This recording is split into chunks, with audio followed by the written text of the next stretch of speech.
and I felt way out of my league, so I eventually gave up on it. But we've known each other for about that long. I've been here for 37 years, and I think 37 years, and that's how long I've known Yosaif. And he's developed a tremendous following. He's a wonderful photographer. He's a spectacular teacher, and he's been a good friend for all these years. So it's really a pleasure for us to have him here this evening and have him talking about sort of a summary of, he's been teaching for 38 years, so I guess I got him in his first year, something like that, according to what he just told me. He said he was teaching for 38 years. So I can only imagine how much he's developed since. I've seen him in action sometimes. And we have the benefit now of that experience. He's sort of semi-retired from Tzalel, where he's been teaching all this time. He's still teaching one class in a subject that he calls street photography, which is not exactly what everybody else thinks is street photography, but it's certainly worthwhile. It's very interesting. So we'll be talking. He'll probably speak about that a little bit later. We're thinking of trying to organize a workshop. We're not exactly sure how it's going to work out. And we'd also like everybody here to know that we have a workshop coming up in December 17th and 18th in Hanukkah in Mitzpeh Ramon, 2 days. And you can get information if you haven't received it already in your mail. You can get information from us. You can sign up. You can, whatever, if you're interested. And we hope that we'll get enough registration and that'll be a fun activity. We've done that before. We had one of our first workshops was 3 days in Ramon, in Maktesh Ramon, and we'll be back in that area again. So that's about it. Yosaif, are you ready? Just about. Okay. He's putting out some work in the other room that he wants to talk about. And you can see what generation he's from. He doesn't know about digital slide projectors. So, which is just as well because they really look not so good. I miss the old slides. So, the quality just is not the same. So, that's it. So we'll just have to wait for Yosaif until he's ready. I can't ask if there are any questions because I didn't say anything. You're on, Yosaif.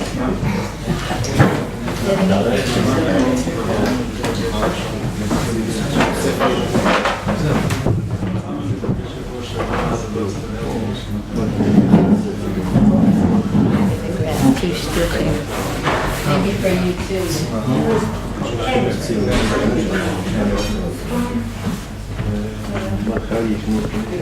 And that's your pay.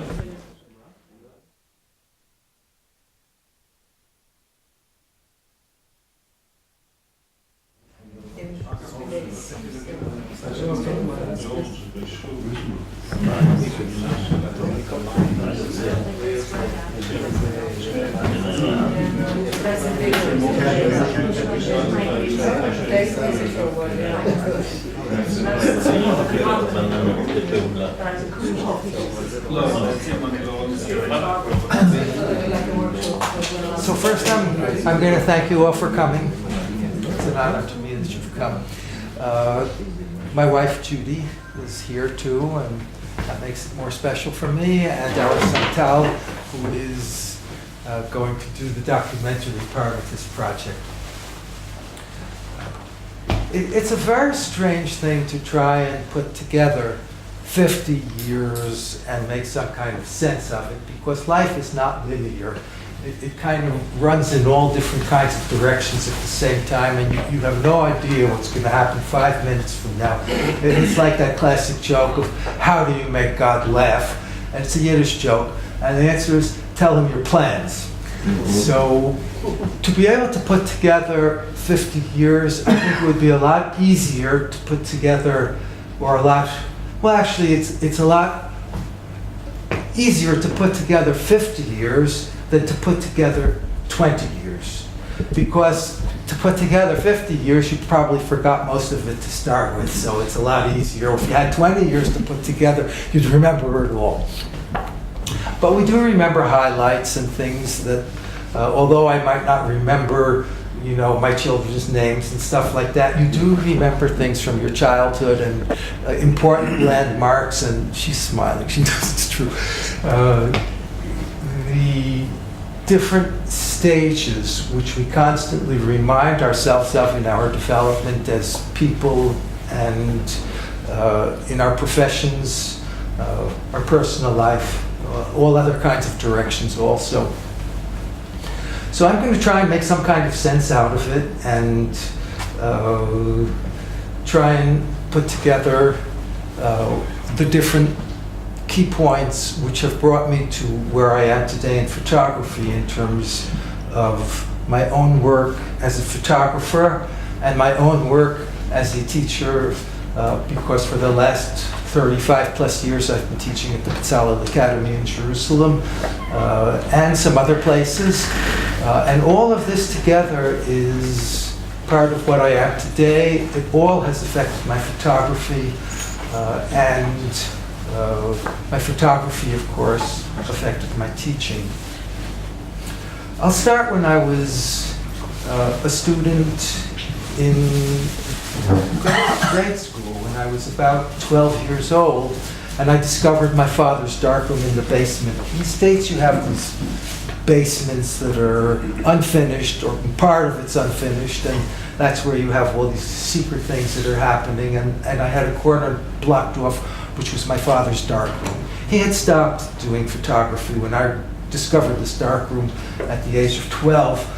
The family was a relatively large family. We were 6 children at the time, and he no longer had time to work in the darkroom. But I did find out afterwards that he took a course in New York City, probably when I was about 2 or 3 years old, a course with Bernice Abbott, who is this marvelous photographer and one of the great photographers in American history, who is not quite well known enough about her work. Her work is marvelous, and it really should be studied much more than it is today. She is the one who's responsible for saving Atget's negatives. She bought the whole pile of them when she was in Paris, and without her, most of his collection would have been lost. She was his assistant for a while in the darkroom, if I'm not mistaken. And that wonderful collection is because that was something that talked to her and affected her work very much also. So I started at the age of 12. Dad, would you please show me what this place is? It's got all this exciting machinery and an enlarger, a red light, and all kinds of chemicals. I mean, when you're a kid, it's magic, you know. So he said, okay, went, bought the chemicals, papers, and he kind of showed me the basics. I didn't realize at the time that the safe light wasn't safe and the paper was getting fogged from the safe light, but slowly I figured a lot of these things out. And I was developing negatives and prints before I started to really photograph, because it was a fun thing to do. And of course, afterwards you follow in the yearbook photography as photographer for the yearbook, and college the same thing. And by the time I finished my bachelor's in biology, I was with 3 different cameras, 3 formats, 35 millimeter, 2 1/4, and 4x5. All of which I could process on my own in the darkroom without any real solid knowledge. And at that point, I had to figure out a profession. You finish Yeshiva University, and your options are either biology, which I knew was not for me because I could never remember any of those Latin names. One of the most horrible tests that we ever had was to go around the microscope room, and this guy, Professor Wischnitzer, who wrote the textbook and was a wonderful biologist, his idea of a test was lining up 20 microscopes, and you go around the circle, each one's pointing to something, the name of the slide is covered, and you had to tell what the Latin name was of whatever the hell it was that you were looking at. And you had to know, of course, what you were looking at. What a nightmare that was. to remember those names, and it was the same in many of the courses. I had to make a special deal with Wishnitzer to pass me on the course because he wanted to fail me. He called me into his office with the electron microscope in the other room, and he says, I've got a problem. He says, you got an A in theory, and I want to fail you in the real part, which is all of the mechanics of the whole thing.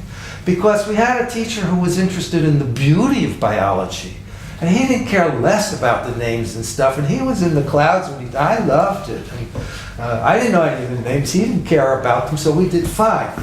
But in the other half, so he agreed to give me a C if I promised never to be a doctor or a biologist or whatever it was. I said, I got no problem there. I'm not interested in killing rats and cutting off frog heads to get their brains out intact or their heart or whatever it was. I said, I'll do very well just with the knowledge that I had in biology. It was wonderful studying.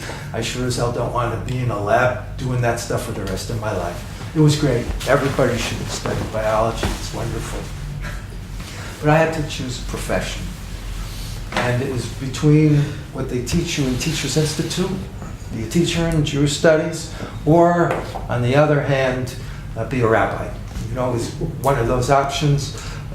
And any other option, figure it out yourself.